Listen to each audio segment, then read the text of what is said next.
You found yourself on another edition of Let 'Em Know Kings United, and on today's episode, it is indeed Dame time as Damien Lillard breaks the hearts of the Sacramento Kings in a overtime thriller. Milwaukee gets a thrilling win, and the Sacramento Kings toss it themselves thanks to turnovers and the lack of making free throws. I honestly think the Kings are not ready to win these type of games despite a valiant effort in response to Mike Brown's ejection. We got a lot to talk about right here on Let 'Em Know Kings United.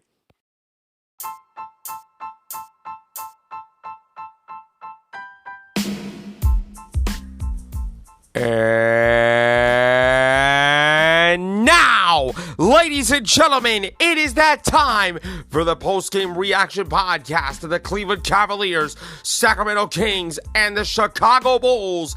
This is Let 'Em Know Kings United.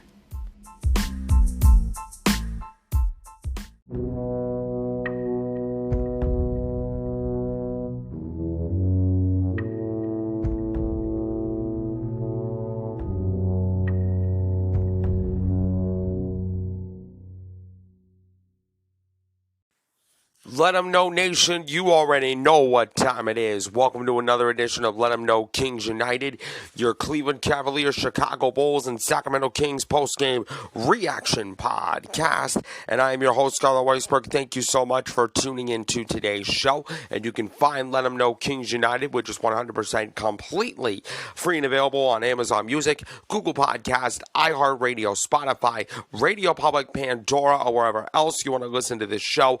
Give the show a follow on those platforms. If you can please turn on your notifications so you know about the next episode. Please rate, spread the word out to your friends, and give Let 'Em Know Kings United a 5-star review on whatever podcast platform you want to listen to this on. It is a great way to support the podcast, and I appreciate every single one of you for tuning in.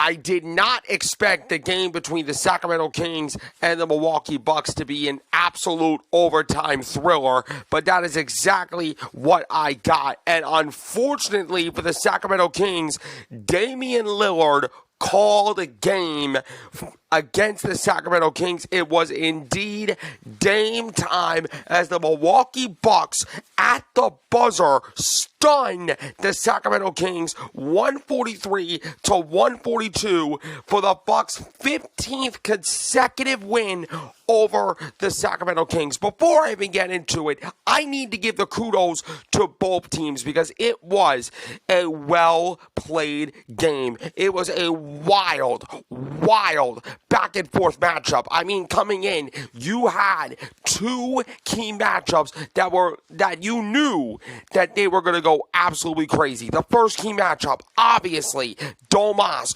versus Giannis Antetokounmpo. Giannis Antetokounmpo ultimately got his at the end of the day. I mean, you already knew that Giannis Antetokounmpo was going to be an absolute problem for the the Sacramento Kings, and ultimately Giannis Antetokounmpo was getting his buckets versus Domas Sabonis, the walking double-double/triple-double machine. He had another triple-double. Domas did. I mean, what else is freaking new with him, right? It's time for him, like I said a couple of shows ago, it's time for him to think about MVP caliber Domantas Sabonis. I don't care if you want to talk about All-Star, but that's pretty much it. Screw that narrative.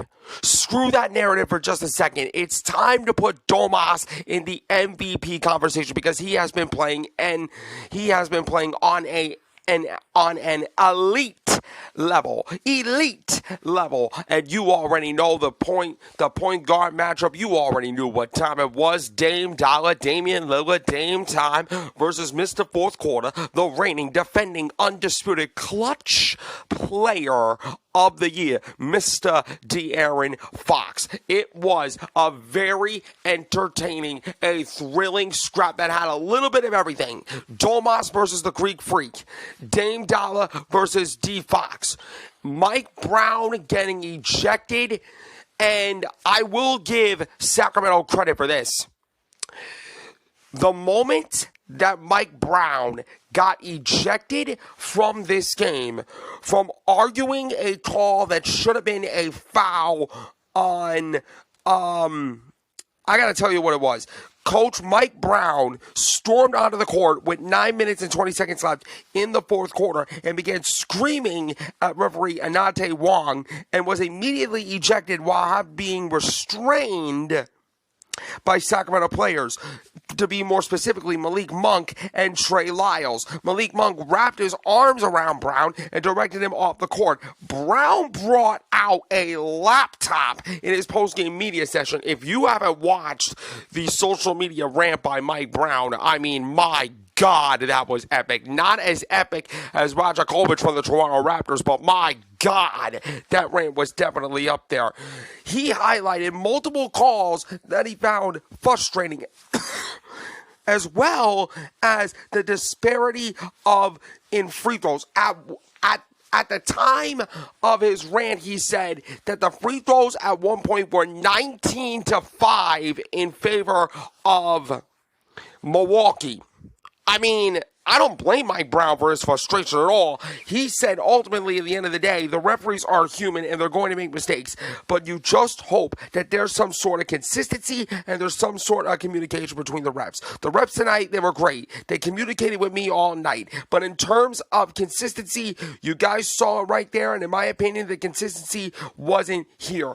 To be more specific, he was saying that De'Aaron Fox was running a pick-roll play, and Brook Lopez had his elbow down.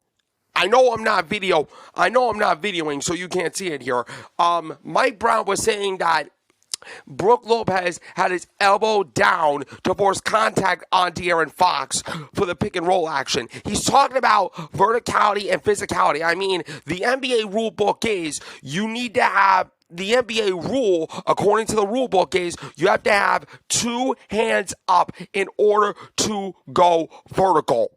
Apparently, one hand was up, one hand was down, and apparently Brook Lopez was doing it all night. And according to what Mike Brown said, he's saying that the referees are telling him two different things. I mean, if the rule book says you got to have both hands up in order to go vertical, if that's what the rule says, you got to abide by the rules, right? That's why the NBA has a rule book in place.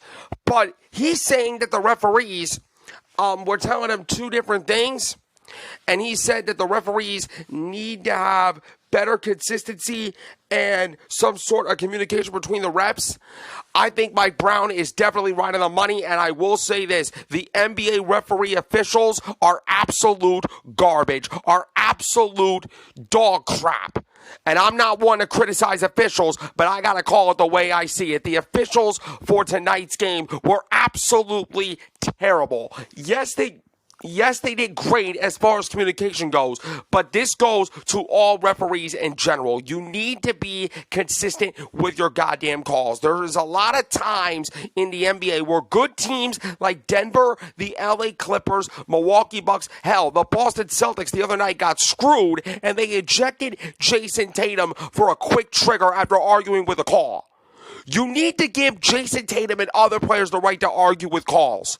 I think the referees are too soft and just too goddamn sensitive. I mean, I gotta be completely honest. Excuse the language, but I'm just saying the heck that I need to say. The referees, in my opinion, are just too darn sensitive over an argument. They hear one argument from a star player like Jason Tatum from the Boston Celtics, and let's just give him a technical foul. Then De'Aaron Fox has been arguing with the refs all night long. All night long, he's begging the refs for a call, and they don't give it to him. I don't know why. I just don't know why De'Aaron Fox doesn't get any calls. Like, do you understand how good De'Aaron Fox is? Like, you give those calls all night long to Damien Lillard. You call every single foul on the Sacramento Kings when Milwaukee goes to the foul line, but you don't have the gall to call fouls on Milwaukee to put Sacramento in the foul line? absolutely disgraceful, absolute garbage. And oh, speaking of free throws, Malik Monk, De'Aaron Fox, you failed. You failed as players to make clutch free throws at the end of the game. You talk about end game situations, right? You talk about end of game situations, but both of you, more specifically Malik Monk, missing 2 free throws, 2 potentially game icing free throws at the end of the fourth quarter? Come on, man. I thought you were Money Malik. You are nowhere near that. Also, De'Aaron Fox, if you made both of those free throws, if Damien Lillard would have made that 3-point winning shot, the worst thing that could happen is a second overtime period.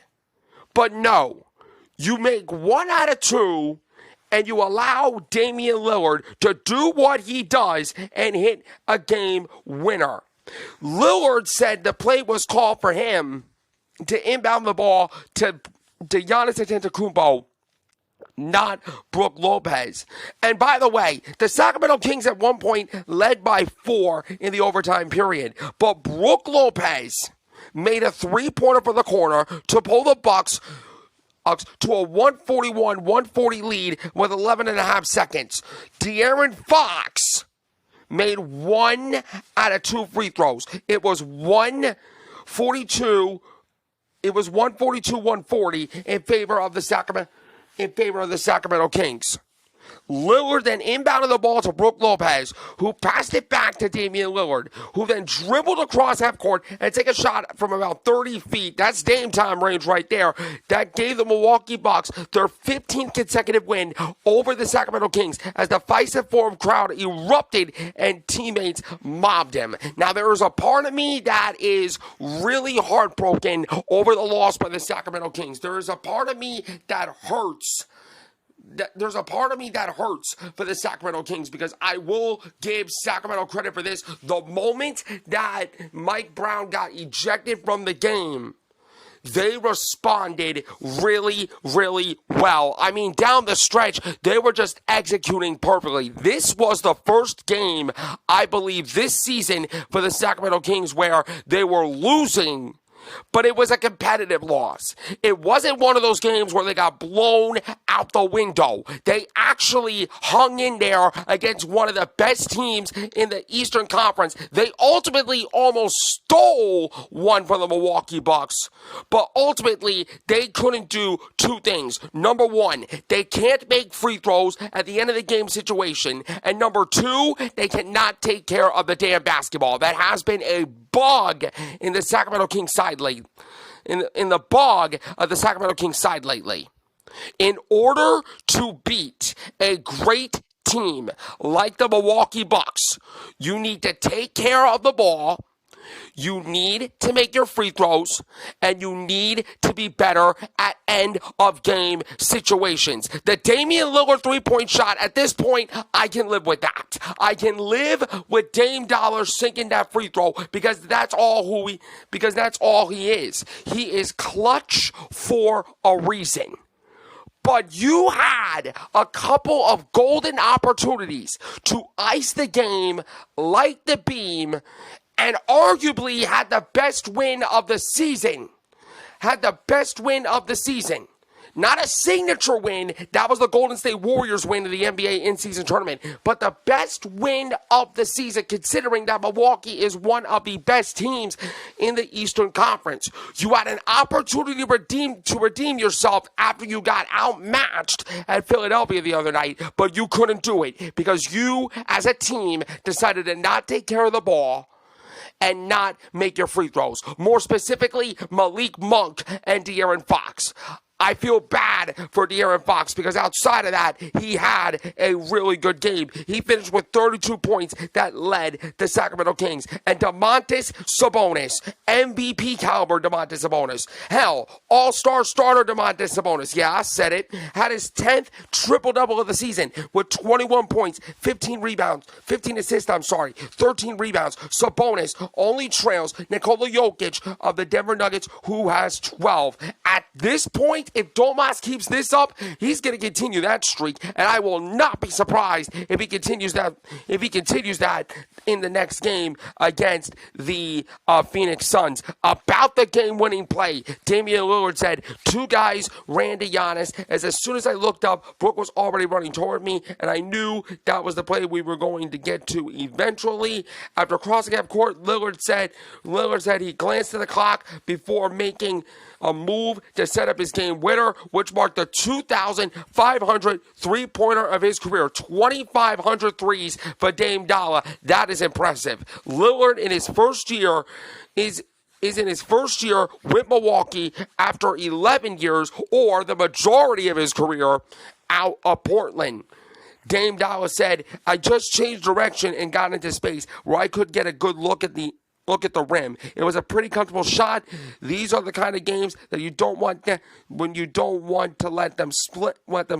It was a quality win against a good team. And the Bucks improved to 19-3 at home. Giannis Antetokounmpo had a triple-double with 27 points, 10 rebounds, and 10 assists. Damian Lillard led the Bucks in scoring with 29 points. Malik Beasley scored 23 points, and Bobby Portis added 22 off the bench. The Bucks improved to 19-3 at home. Milwaukee built at one point a 12-point lead early in the fourth quarter, but it was at that moment where Mike Brown got ejected, and rightfully so for defending his guys. I credit Sacramento for responding. I credit Sacramento for their resilience and their fight for their head coach, Mike Brown. I give credit to Jordi Fernandez for leading the charge, the comeback attempt charge in this game. Sacramento fought back late to force overtime. Adrian Griffin described the game this way. It was like we had the game and they stole it from us and we took it back in the end. When they went up 6, it would have been easy for us to throw in the towel, but those guys are resilient. Probably one of our best wins of the season, and I agree with that statement for the Milwaukee Bucks. You could have argued that it could have been either team's best win of the season because Sacramento, I'm not going to say right now that Sacramento is one of the great teams. They're good. They're playoff caliber good, but you got to clean up a couple of fundamental mistakes. First of all, you got to clean up your free throw shooting. You're not going to survive in the playoffs when you are the worst free throw shooting team in the entire National Basketball Association. I'm just going to be completely honest at that. The second thing is you need to take care of the basketball. I understand that the turnover bug is catching up with Sacramento right now. But you got to learn how to take care of the basketball. You got to learn how to take care of the ball, because if you don't take care of the ball, chances are you're not going to get some extra possessions, and that will cost us, the Sacramento Kings, or another team at the very end. And that's what ultimately costed the Sacramento Kings. The inability to take care of the basketball and the inability to make costly turnovers costed the Sacramento Kings. And to be honest with you, I am proud of them for the effort. I am proud of the Sacramento Kings for their resiliency. But to be perfectly honest, we are not ready to win these type of games. This was an opportunity to get a win against one of the best teams in the Eastern Conference. But they proved tonight, despite the valiant effort, despite the resiliency, especially in the fourth quarter when you were down 12, you are not ready to win these type of games because you lack the two key fundamentals in this game: free throw shooting and ball security and taking care of the basketball. But Griffin said that Mike Brown's ejection fueled the Sacramento Kings, which it did. It was a good tactic because his team rallied, but I think our team was more resilient. Antetokounmpo showed up on the late afternoon injury report or as being questionable with a right shoulder contusion, but took the court for the 29th consecutive game. The two-time MVP has missed just one game this season on November 15th against the Toronto Raptors, and if the Greek Freak missed this game, the complexion of this matchup might have drastically changed in more ways than one. But it was a well-played game. It was a thriller. It was probably one of the best games of the 2024 calendar year so far. Could be the game of the year for the Sacramento Kings. Despite being a loss, that was a game of the year candidate. I can't be mad at that. Both teams shot 52% for the field. Both teams shot the ball well from three. Milwaukee had the better three-point percentage, 46% compared to 41. The free throw percentage, 84% for Milwaukee, 75% for Sacramento. You could have argued that if De'Aaron Fox and Malik Monk did their damn job, their free throw percentage numbers would definitely been on the up and up. The rebounds, the Sacramento Kings won that battle 47-40, including 9 on the offensive glass. The assist numbers, 34-31 in favor of the Sacramento Kings. The steals were 6-5 in favor of the Sacramento Kings. The blocks were 3-2 in favor of Milwaukee. The total turnovers in this game, Milwaukee had 14 turnovers, allowing 13 points, but 9 turnovers for the Sacramento Kings, allowing 14 points. 2 of them came in really, really late that helped fuel the Milwaukee Bucks to get a win in overtime. The points in the paint, the Sacramento Kings beasted and feasted at the paint once again, 64-44. The fast break points were 14-11 in favor of Milwaukee, but again, it came down to the fundamentals in this game. Sacramento had a golden opportunity to ice this game. They couldn't make their free throws, especially Malik Monk and De'Aaron Fox. More Malik Monk because he missed both. I know De'Aaron made 1 out of 2 in overtime, but that was not good enough. You got to take care of the ball and you got to make your free throws. If you did that, we would have probably lit the beam and had the biggest victory episode of the season to talk about. But no. You allow a guy like Damien Lillard to hurt you from three-point range, and you got to give credit to him. He is a straight-up shooter, and he is one of the greatest closers in the history of the NBA for a reason. Despite that, De'Aaron Fox had a well-played game, 32 points, 5 assists, 3 steals, 2 rebounds. He was 12 of 26 from the field. Domas Sabonis, Mr. Triple-Double at it again. 21 points, 15 assists, 13 rebounds, 9 of 10 from the field. He made a three-pointer in this game. He also had a block and a steal. Kevin Huerter, this was his best game in quite some time. 26 points, 10 rebounds, 3 assists, a steal. He was 6 of 9 from three-point range. Welcome back, Kevin Huerter. Unfortunately, you're probably going to go back to where you were because you are still inconsistent for me. But well-played game for him. Harrison Barnes, he did decent. 14 points with a rebound, assist, a steal, and he was 6 for 9 for the field. But I think he's still a liability.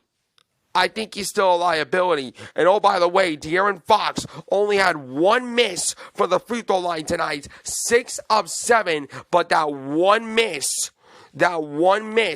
opened the door for Damien Lillard to win the game. So unfortunately, De'Aaron Fox has to learn from that, but De'Aaron Fox is an MVP candidate for a reason, so I know that he will bounce back. Malik Monk off the bench, you already know what he's capable of. 28 points, 7 rebounds, 7 assists. He was 4 of 9 from three-point range in 36 minutes, but he was 6 for 10 from the free throw line. 60% for the free throw line for Money Malik.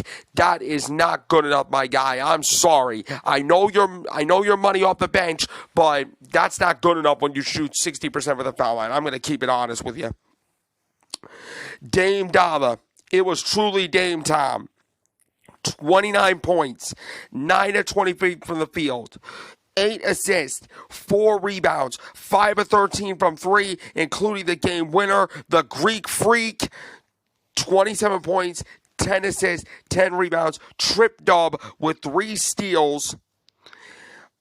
Malik Beasley, 23 points. He was 5-9 from three-point range with 4 rebounds, 5 assists, and a steal. Brook Lopez, 17 points, 9 rebounds, 3 assists for him, including 3 big-time blocks, 3 assists from three-point range, including the clutch 3 in the corner in overtime. Bobby Portis, he's a good role player coming off the bench. I mean, Milwaukee found a diamond in the rough with him. He finished with 22 points, 10 rebounds, an assist. He had a double-double tonight. Cameron Payne, 15 points, an assist, and a steal. He was 3 for 4 from three-point range in his 12 minutes.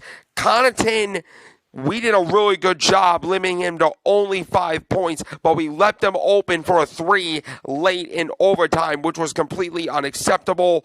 But look, you got to give credit to where credit is due. Milwaukee is one of the best teams in the Eastern Conference for a reason. They are one of the 3 contenders in the Eastern Conference for a reason. I have Milwaukee, Philadelphia, and Boston as my 3 contenders in the Eastern Conference for a reason. Again, as far as the Sacramento Kings, I am proud of the effort that they put up with tonight.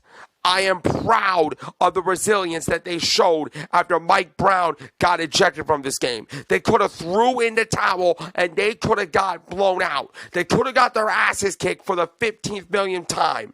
But Sacramento showed true grit. Sacramento showed true fight. Sacramento showed true resilience. And you love to see that. However, they costed themselves an opportunity to get their biggest win of the season because they turned the basketball over late, especially in the overtime period. And when the game was in the final stages, in clutch time situations, and an in-game situation where all you had to do was make your free throws, and then we go home with the biggest W of the season. Malik Monk, more specifically, you failed to do your job, and that's why Milwaukee got their biggest win of the season. And despite a valiant effort by the Sacramento Kings, you proved that you are not ready to win these type of games. But, like I said, Sacramento has every reason to keep their heads up. That was a valiant effort against one of the best teams in the Eastern Conference, maybe one of the best teams in the entire NBA. I give credit and congratulations to both teams on a well-played game. I congratulate the Milwaukee Bucks for getting a big win, their best win of the season. Damien Lillard is that dude, but I also congratulate the Sacramento Kings on a very valiant effort against one of the top teams in the Eastern Conference. It was a tough loss, but it was a very, very valiant loss. It was a loss despite of great effort and valiant resiliency. I am proud of the Sacramento Kings despite the fact that they lost this game. I am really, really proud of them tonight. That's going to do it for today's edition of Let Them Know Kings United. You can find this show on Amazon Music, Google Podcast, iHeartRadio, Spotify, Radio Public, Pandora, or wherever else you want to listen to this show. Give the show a follow on those platforms if you can. Please turn on your notifications so you know about the next episode. Please rate, spread the word out to your friends, and give Let Them Know Kings United a 5-star review on whatever podcast platform you want to listen to this show on. I am your host, Skylar Weisberg. Thank you for tuning in, and I will see you next time for another edition of Let Them Know Kings United.